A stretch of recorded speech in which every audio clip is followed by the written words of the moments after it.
We are going to have a video on greatest common factor. You should have your notes page with you. So let's go ahead and get started. Let's again just review about what a factor is. So this is on your notes. So factors, it's a number that divides evenly into another with no remainder. So remember, if it's a factor, it has no remainder. Same thing for if it's divisible. So you might have I might use those words together. So I might say, is it divisible? Remember, if it's divisible, then that means it has no remainder. It's also a factor. All right, so 42 divided by 7 is 6. So that means both of them are factors of 42. All right. All right, so let's look at some of these examples. Again, you have them on your notes. Is 6 a factor of 35? So you need to think to yourself, does 6 times something give me 35? That's no, so it's not a factor. No. Okay. Is 8 a factor of 63? Does 8 times something give me 63? No. Is 12 a factor of 72? Does 12 times something give me 72? Yes, 12 times 6. So 12 is a factor, and 12 is divisible, or 72 is divisible by 12. Okay. Is 9 a factor of 12? Does 9 times something give me 12? No. Okay, so those are all factors. You might also look at your multiplication chart on the back are all factors if you really need the extra help. All right. All right, so let's just look at this. You're going to have to list all of your factors. This means, do you know all of your multiplication facts? All right. So one of the things to do this, if I want to find all of the factors of 36, I could sit here and go 6 times 6. 9 times 4, but you're kind of just writing them out. You're not really making an organized list. So another way to do it you might have seen is the rainbow method, and it's kind of putting the two factors together. So you're going to start with the smallest one. So I know 1 and 36. 1 times 36 gives me 36. Is there 2 times something? Yes. 2 times 18 gives me 36. 3 times 12 gives me 36. 4 times 9 gives me 36. And then 6 times 6 gives me 36. There is no 7, there is no 8, and I already have 9, so that means I am finished. Okay, that's the rainbow method. It means they all kind of go together, they list together. Those are the factors that go together. Okay, if you also want to list them like 1 times 36, 2 times 18, if that is easier for you, that's fine as well. Okay, you just need to make sure and get all of your factors. Okay, 4 times 9 and 6 times 6. If you want to list them that way, that is fine as well. Okay, all right, so let's do a little practice. Let's do this together. We're going to do 2 of them together, and then you're going to do 2 by yourself. So let's list all the factors of 24. I'm going to do the rainbow method because that's what I prefer. So let's go 1 times 24. Is there 2 times something? Yes, 2 times 12. Is there 3 times something? Yes, 3 times 8. And you should be doing this on your notes page as well. There's a 4 times 6. And there is no 5, and I already have 6, so that means I'm finished. Okay? All right, let's do 16. 1 times 16, 2 and 8. There is no 3, and then 4 times 4. So once I have the double, 4 times 4, I'm finished. I mean, you can also check, is there 5, is there 6, is there 7, and I already have 8, so you're finished. Okay? All right, you try these 2 by yourself, pause the video, and come back when you have your answers. Pause the video right now and do the work by yourself. All right, check your work. All right, now if you need more help with factors, feel free to type in this code and you can get some more help with factors. Okay? All right, so now let's move on to finding the greatest common factor. This is the biggest part here. So finding the greatest common factor, it's knowing their factors and then the greatest one that they have in common. So they might have common factors. One is always a common factor, but it's not normally their greatest common factor. So greatest common factor. So first we're going to list the factors of 15. So we've got 1 and 15, 3 and 5, and that's it.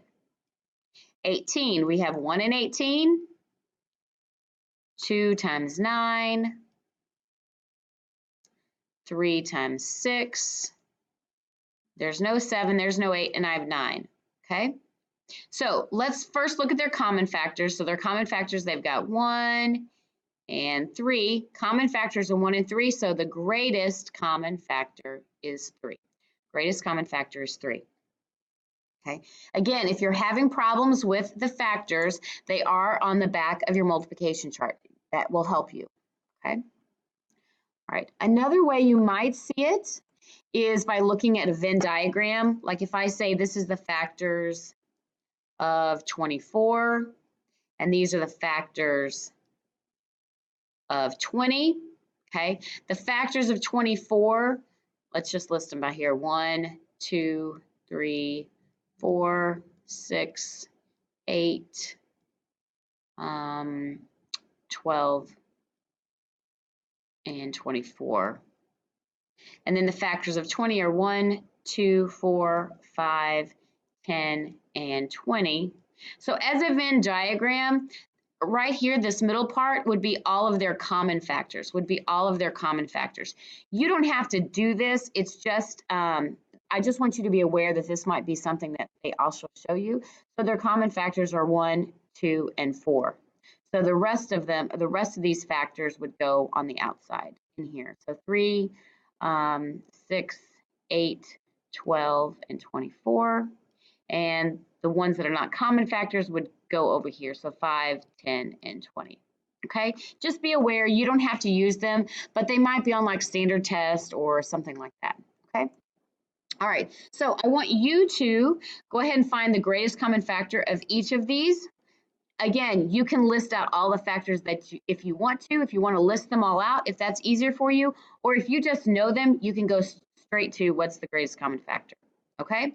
All right, so pause the video and come back when you know the answer. All right, check your answers. All right, let's move on.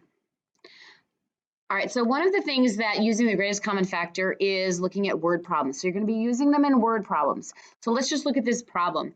So you're making goodie bags for a party. You have the following items: 24 pieces of gum, 8 candy bars, and 16 Tootsie Rolls. What is the greatest number of identical bags I can make with no leftovers? So some of the key words is the greatest number of bags. So that is just a good indicator that we're looking for greatest common factor. So the greatest number of identical bags, okay? So all you would need to do in this situation is look at those 3 numbers and figure out the greatest common factor of those 3 numbers, okay? So the first thing I'm gonna look at is, I'm gonna look at my smallest number. So my smallest number, my factors of 8 are 1, 2, 4, and 8. So I want to see which one of these also has which one of these are also factors. Actually, all of those are factors. So the greatest common factor of all of them would be 8. So to solve the problem, the question is, how many identical bags can I make? I can make 8 goodie bags. Remember, with a word problem, you always want to label your answer. You always want to label your answer. Okay, so that is just the greatest common factor. So either in your mind, you can figure out the greatest common factor. If not, you would go to your multiplication chart, flip it over, and look at the factors and figure out what number they all have in common. What is the greatest number they all have in common? All right, let's look at another one. All right, Katie baked 60 chocolate chip cookies and 48 oatmeal cookies. They want to put them into groups. Okay, so putting them into groups, that means you're breaking them into factors, really. Okay, what is the greatest number of identical bags? Remember, again, greatest number of bags. That is an indicator you're looking for the greatest common factor. Okay, so I just need to figure out what is my greatest common factor between 60 and 48. Okay, so why don't you pause the video and think about it, or look at your multiplication chart, see if you can figure out what is the greatest common factor between those two. All right, so my greatest common factor between those, greatest common factor is 12. So the answer is, what's the greatest number of identical bags? It is 12 bags. Okay. All right, let's look at the next one. Tommy has 24 toy trucks, 18 motorcycles, and 30 toy cars. He wants to put them into groups, so we're breaking them into factors. That's what that means. With none left over, what's the greatest number? Remember, greatest number is an indicator that we're trying to find the greatest common factor. So I'm just trying to find the greatest common factor between those three numbers. Okay, again, pause the video, think about it, or look at the back of your multiplication chart, your factors, and see what do they all have in common. What's the greatest number they have in common? All right, so for me, I'm looking at, so the greatest common factor is 6. So let's go back and figure out what they want. What's the greatest number of groups he can make? He can make 6 groups of vehicles. Okay? All right, last part. The last part is why greatest common factor is important, is simplifying fractions. Simplifying fractions. You have to know the greatest common factor in order to simplify those fractions. Okay, so if I were to look at this, I can figure out the greatest common factor between these two numbers. The greatest factor is 6. The greatest common factor is 6. So if I divide both of these numbers by 6, I get 3/4, and that is simplifying it. Now, if I just found a common factor, let's just say I found a common factor. Let's say I realized that I could divide them by 2. That means that would be 9/12, but that's not simplified enough. I have to do it again. I can divide them both by 3, and there I get 3/4. So if you simplify or you divide by the greatest common factor, then you will only have to do it one time. Okay? All right, let's look at this one. Simplify this. The greatest common factor of these two would be 12. So if I divide them both by 12, I get 3/4, and that's my simplified fraction. All right, why don't you pause and work on these two problems. Okay, pause the video, come back when you have your answer. All right, so I would divide by 5, and I get 3/7. My greatest common factor here, I divide by 6, and I get 3/5. Okay? All right, I went kind of fast, so I hope you were pausing as you went and you were writing down on your notes, okay? So your work for tonight, this is an exit slip. So if you see over on the right-hand side of your notes page, it's called an exit slip. So you need to solve all 6 of these problems on your exit slip there. This is what I'm checking tomorrow. So for number 1, I want you to write 18, then I want you to write all the factors. I want you to write 30, write all the factors, okay? And then 3 and 4, you can write 33 and 18, and then just tell me the greatest common factor. Write 40 and 16, then say the greatest common factor is, okay? And then for 5, 6, and 7, write this initial fraction and then tell me the simplified fraction, okay? All right, if you have questions on this, make sure that you talk to me tomorrow. Have a great day.